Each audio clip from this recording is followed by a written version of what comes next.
Emotional और inspirational story, अंधेरे से उजाले की ओर। एक सच्ची प्रेरणा की कहानी। छोटे से गांव धौलागढ़ में रहने वाली राधा बचपन से ही बहुत होशियार और जिज्ञासु थी। उसका सपना था एक दिन टीचर बनकर अपने जैसे गांव के बच्चों को पढ़ाना, उन्हें वो सपने दिखाना जो शायद उसने खुद भी खुली आंखों से ठीक से नहीं देखे थे। लेकिन जीवन हमेशा सपनों के मुताबिक नहीं चलता। राधा की माँ एक मजदूर थी और पिता शराब के आदी। घर में रोज लड़ाई झगड़े, गरीबी और तनाव का माहौल रहता। पढ़ाई में ध्यान लगाना उसके लिए आसान नहीं था, लेकिन फिर भी वो हर रोज स्कूल जाती, पुराने किताबों से पढ़ती और हर दिन खुद से कहती, एक दिन ये अंधेरा जरूर हटेगा।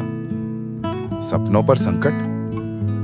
जब राधा 14 साल की हुई तो एक दिन उसके पिता ने घोषणा कर दी, अब इसकी पढ़ाई लिखाई बहुत हो गई, अब इसका ब्याह कर देंगे। राधा के पैरों तले जमीन खिसक गई। वो जानती थी कि अगर अब उसने कुछ नहीं किया तो उसका सपना वहीं दम तोड़ देगा। लेकिन क्या करे, किससे लड़े? माँ खुद डरी हुई थी। गांव की औरतें कहती, अरे लड़की की उम्र हो गई है, अब बस विदा करो। अंधेरे में एक रोशनी।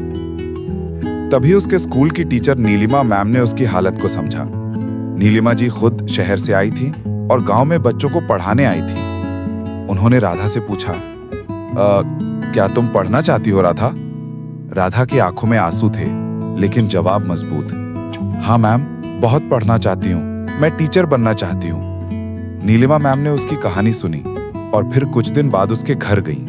राधा के माता पिता से बात की, समझाया कि राधा में काबिलियत है, वो कुछ बन सकती है। काफी बहस के बाद राधा के पिता मान गए, एक शर्त पर कि अगर राधा खुद अपनी फीस और खर्चा उठाए तो पढ़ सकती है। संघर्ष की शुरुआत। राधा ने हार नहीं मानी। स्कूल के बाद वो लोगों के घरों में झाड़ू पोंछा करती, मंदिर में प्रसाद बांटती और हफ्ते में 2 दिन एक खेत में मजदूरी करती। जो भी पैसा मिलता उससे स्कूल की फीस, किताबें और कॉपी खरीदती। कई बार भूखे पेट सो जाती, कई बार टीचर से डांट खाती क्योंकि होमवर्क पूरा नहीं हो पाता था, लेकिन उसने कभी शिकायत नहीं की। राधा की मेहनत रंग लाने लगी।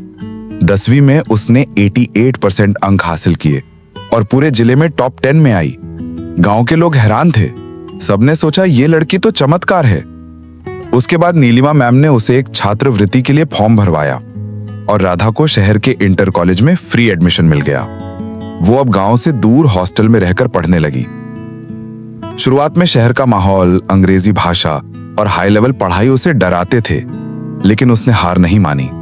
जब कोई सवाल नहीं आता तो वो लाइब्रेरी में देर रात तक बैठती। जब बोलने में डर लगता तो आईने के सामने खुद से प्रैक्टिस करती। 3 साल बाद राधा ने बीएड पूरा किया और एक सरकारी स्कूल में टीचर बन गई। फिर लौट आई वो गांव। अब जब वो गांव लौटी तो वही लोग जो कहते थे लड़की को ज्यादा पढ़ाने का क्या फायदा, वही लोग अपनी बेटियों को उसके पास भेजने लगे। उसने गांव में एक फ्री ट्यूशन सेंटर खोला जहां वो उन बच्चों को पढ़ाती थी जो स्कूल नहीं जा सकते थे। उसने खासकर लड़कियों को पढ़ने और सपने देखने के लिए प्रोत्साहित किया। धीरे धीरे गांव की सोच भी बदली। अब राधा की कहानी बच्चों के स्कूलों में सुनाई जाती है। सीख जो राधा की कहानी से मिलती है, हालात कैसे भी हों, अगर इरादा मजबूत है तो रास्ता मिल ही जाता है। सपनों को पूरा करने के लिए संघर्ष जरूरी है। एक अच्छा गुरु, एक सही समय पर दिया गया सहारा जिंदगी बदल सकता है। जो खुद उजाले में पहुंचे हैं वही दूसरों को भी रोशनी दे सकते हैं। अंत में राधा की कहानी बस उसकी नहीं, हर उस लड़की की है जिसे दुनिया ने कम समझा, दबाया या रोका, लेकिन उसने हार नहीं मानी। वो हर उस इंसान के लिए एक प्रेरणा है जो अंधेरे में जी रहा है लेकिन उजाले की ओर बढ़ना चाहता है, क्योंकि अंधेरे के बाद ही सबसे गहरा उजाला होता है।